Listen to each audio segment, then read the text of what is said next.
আউযুবিল্লাহি মিনাশ শাইতানির রাজিম। বিসমিল্লাহির রহমানির রহিম। সমস্ত প্রশংসা মহান রব্বুল আলামিন তার প্যারা হাবিব হযরত মুহাম্মদ মুস্তাফা সাল্লাল্লাহু আলাইহি ওয়াসাল্লাম যাকে সৃষ্টি না করলে এই নিখিল বিশ্বের সৃষ্টি করতেন না, সেই মহান নবীর রওজা আমার ভক্তিপূর্ণ সালাম রেখে তার সঙ্গে 1,24,000 মতান্তর ও 2,24,000 প্রিয় পয়গম্বরদের তাদের প্রতি আমার প্রণাম রেখে তার সঙ্গে আমার মাতা পিতা এবং গুরু তাদের চরণে প্রেম ভক্তি রেখে তার সঙ্গে আমার দাদা গুরু সিঙ্গার মানিকগঞ্জের বাউল সম্রাট আব্দুল রশিদ সরকার ওনার চরণে ভক্তি চুম্বন রেখে আজকে আমি এই মঞ্চের কাজ শুরু করব। তবে আজকের এই অনুষ্ঠান খুব সুন্দর পরিবেশ, যার কোনো তুলনা নাই। যত প্রশংসা করবো ততই কম হয়ে যাবে, তাই প্রশংসা করতে চাই না, রাত অনেক গভীর। তো আজকে এই অনুষ্ঠানে প্রধান অতিথি জনাব AKM আহসানুল তৈয়ব জাকির ভাই, ওনাকে আমি আমার সালাম জানাই।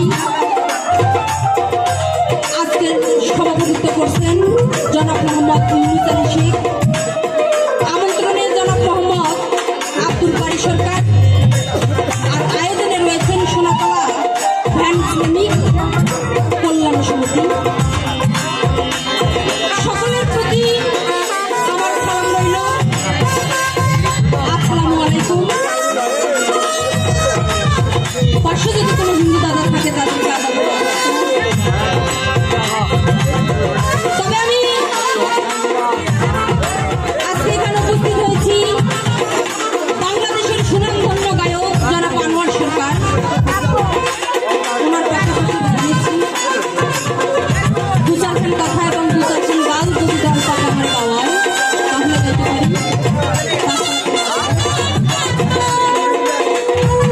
আজকে এখানে পালা হবে, তবে পালাতে কি পালা গাবো বুঝতে পারতেছি না। এই কারণেই যে শ্রোতা দর্শক এমনই, যেদিকে তাকাই ব্যাকুল শ্রোতা, তো এই জন্য পালা কোন দিকে যাবে কি হবে বলা যাবে না, তাই আমি সময় নেব না। আমি সর্বপ্রথম মূল আকর্ষণে যাওয়ার আগেই আমি একটা বন্দনা সংক্ষেপ করে গিয়ে নেব, তাতেই যদি বন্দনা গানটা না গাওয়া হয় তাহলে পালা গানটাকে অসম্মানিত করা হয়। তাই খুব ছোট্ট করে আমি বন্দনা গানটা দিয়ে মূল পর্বে যাওয়ার জন্য চেষ্টা করব। ওরে যে বিসমিল্লাহ হয় না উদা,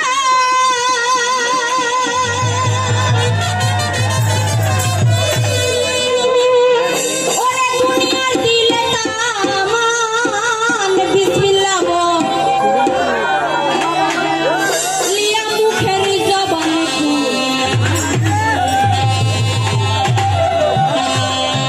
বিসমিল্লাহ বলিয়া মুখের জবান। তবে বাবা, যে গানটা এখানে শুরুতে ধরেছি, তবে গানটার তথ্য কে বুঝবে বুঝবে না এটা আমি জানি না। তবে এখানে এই পরিবেশে গানটা আমার গাওয়া, এই গানটাই ছোট হয়ে যাবে এটাই মনে হচ্ছে, তার কারণ বোঝার মতো লোক আমি দেখি না। আমি গানে বলেছি যে বিসমিল্লাহর হয় না ওজন দুনিয়ার দিলে তামাম, বিসমিল্লাহ বলিয়া মুখে জবান খুলে না। তাই ফলো করে শুনতে হবে। ওরে যে বিসমিল্লাহর হয় না ওজন, বিসমিল্লাহর হয় না ওজন দুনিয়ার দিলে তামাম, বিসমিল্লাহ বলিয়া মুখের জবান, বিসমিল্লাহ বলিয়া মুখের জবান। ওরে যে বিসমিল্লাহর হয় না ওজন, বিসমিল্লাহর হয় না ওজন দুনিয়ার দিলে তামাম, বিসমিল্লাহ বলিয়া মুখের জবান, বিসমিল্লাহ বলিয়া মুখের জবান।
সভাপতি এবং ভ্যান শ্রমিক ভাইরা রয়েছেন, তার সঙ্গে এই প্রধান অতিথি সহ যে পুরুষেরাই আছে, সকলকে আমি হাদিস কোরআন দলিল অনুযায়ী বিনি ভিসায় ভারত পাঠিয়ে দেবো।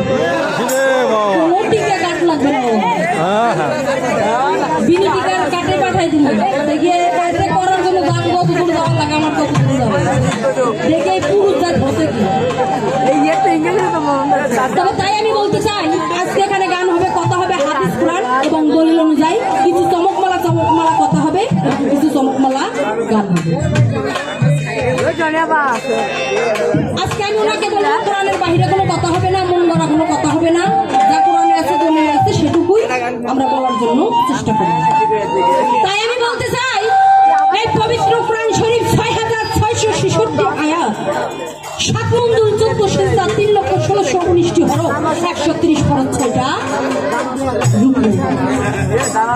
এ বাবা, এই যে নারী অর্থাৎ আমার মা, আমার মায়ের পক্ষ হয়ে আমি গান গাইতেছি, এটা কি সুদাগত নাকি? এটা অনেক বড় জিনিস। মা কি জিনিস গো, এটা বুঝতে পারবেন একটুখানি দাঁড়ান। তাহলে শুরু থেকে কথাগুলো বুঝতে হবে, আমি কোথায় যাচ্ছি আর কিভাবে কথা বলতেছি। এই পবিত্র কোরআন শরীফ ৬,৬৬৬ আয়াত, ৭ মঞ্জুল ১৪ সিজদা ৩,১৬,১৯টি হরফ, ১৩০ ফরজ আর ৬টা রুকু। এর মধ্যে ১১৪ ছিল কোরআন শরীফের মধ্যে রয়েছে, কিভাবে আছে না? এই ১১৪টা সূরার মধ্যে এমন একটা সূরা রয়েছে যে সূরা ছাড়া আমরা মুন্সি মৌলভী গাউস কুতুব যত আছি কারো ইবাদতই কাজে আসে না। সেটা কি বলেন তো দেখি? পারবেন না, আপনারা তো কেউ মুমিন না। এই সূরাটা হলো সূরা ফাতিহা। এই সূরা ফাতিহা ছাড়া আপনারা কি কোনো ইবাদত করতে পারবেন গো? পারবেন না, কোনো ইবাদতই হবে না, সে যত বড় আলেম হোক না কেন, কোনো টাইম নেই। আর সেই সূরাটা এই সরকার আপনি জানেন, এই সূরাটাই হচ্ছে সমস্ত সূরার মা। তাহলে আমার মা কোন জায়গায় আছে বুঝতে হবে না?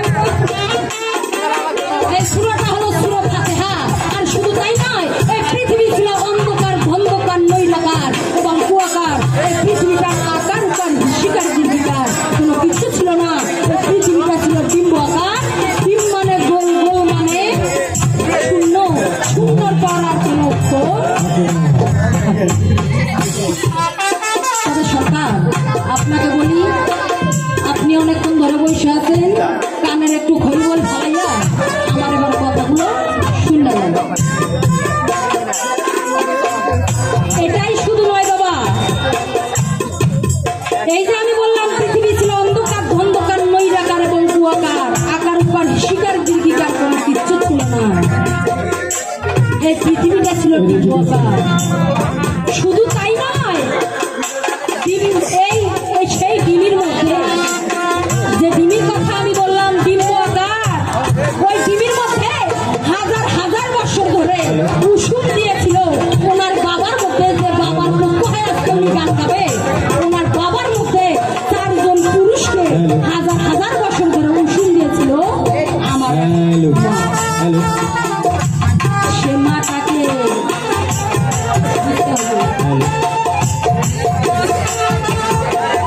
তাই আমি বলি, এই যে সূরা ফাতিহা, সূরা ফাতিহা থেকে সূরা নাস পর্যন্ত সমস্ত জায়গায় শুধু আমার মার প্রশংসা রয়েছে।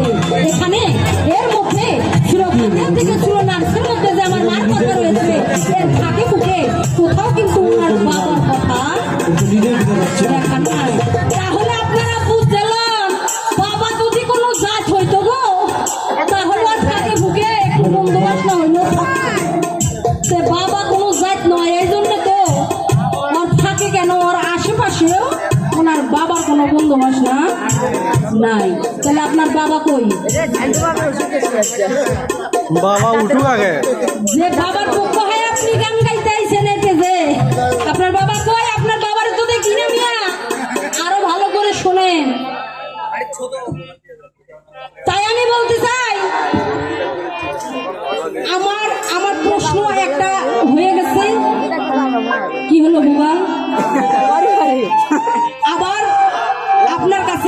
প্রশ্ন আমি রাখতে চাই। এই যে আপনার বাবা, আমি দেখাই দিলাম কোরআন হাদিস দলিল থেকে, দেখাই দিলাম আপনার বাবা কোথাও, আমি যে কথাগুলো বললাম এখানে আপনার বাবার কোথাও নাম হিন্দু তো দূরে থাকে, কোনো সেন বাসনা নাই।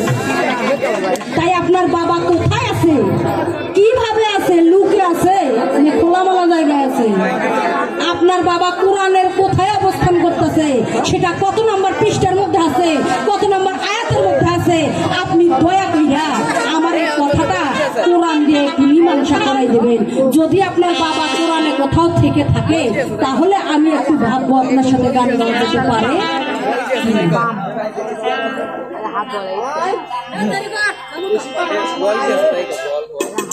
তো আপনার কাছে আমার এইটুকু জিজ্ঞাসা থাকলো, আপনি বলবেন আপনার বাবা কোথায়, কিভাবে আছে, এইটুকু শুধু আমাকে বলবেন।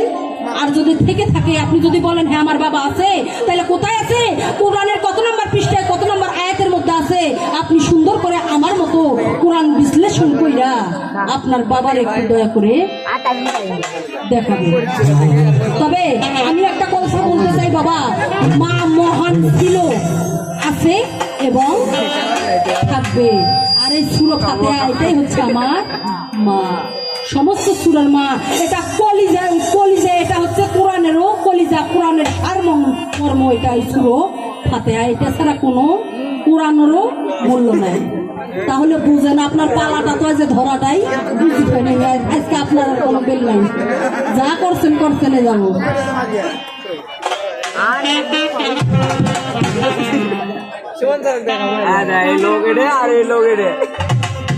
লোককে অনেক মানুষ চেনে।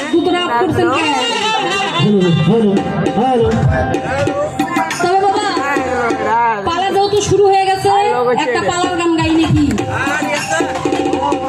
তবে আমি যে গানটা গাবো পালার একটা গান, গানটা আপনাদেরকে মনোযোগ সহকারে শুনতে হবে। এই গানের মধ্যে অনেক চমকমালা কথা আছে। শুধু এই কথাগুলো শুধু কথাই নয়, এই কথাগুলো বিবেক বিবেচনা করে দেখবেন আমার এই কথাগুলোর সাথে বাস্তব জীবনে মিল আছে কিনা। কবিরা কিছু বুঝে তাই কিছু লেখে, তাই আমার গানটা থাকে।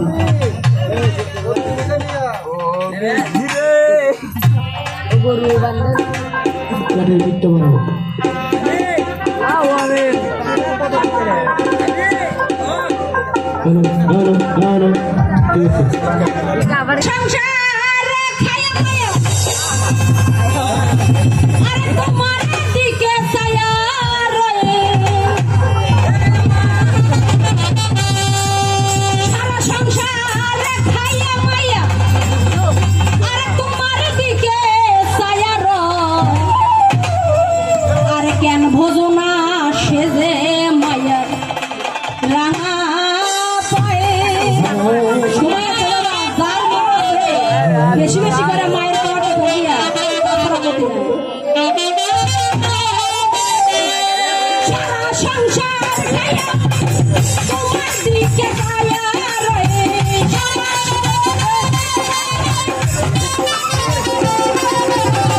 সারা সংসার তোমার দিকে ছায়া রান্না পাই হাই রে, কেন ভোজনা ছায়া মায়ার রান্না পাই।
বিয়া শাদী হইলে পরে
পায়ে ধরে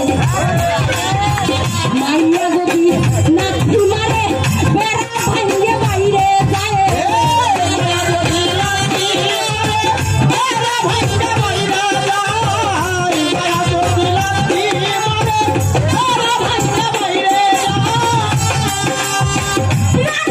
ঠিক হইলে পরে পুরুষ দয়া পায়ে ধরে মাইয়া যদি লাঠি মারে বেড়া ভাঙ্গে বাইরে যায়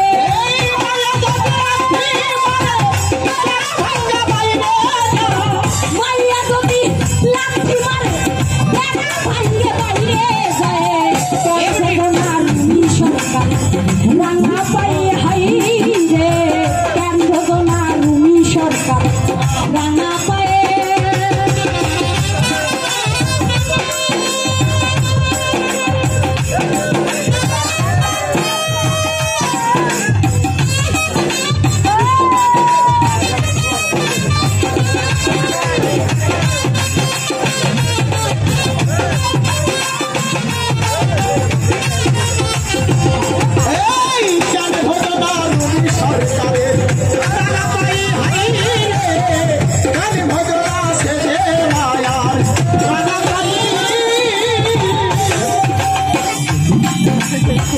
আরো কিছু আছে কথা পুরুষ সিলাই মাইয়ার জুতা কি সিলাই না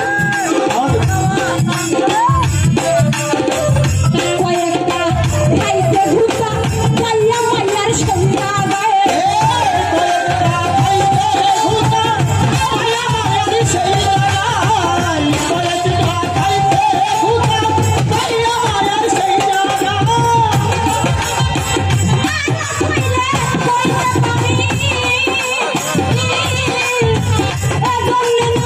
প্রকাশ করি বললাম লজ্জা পায়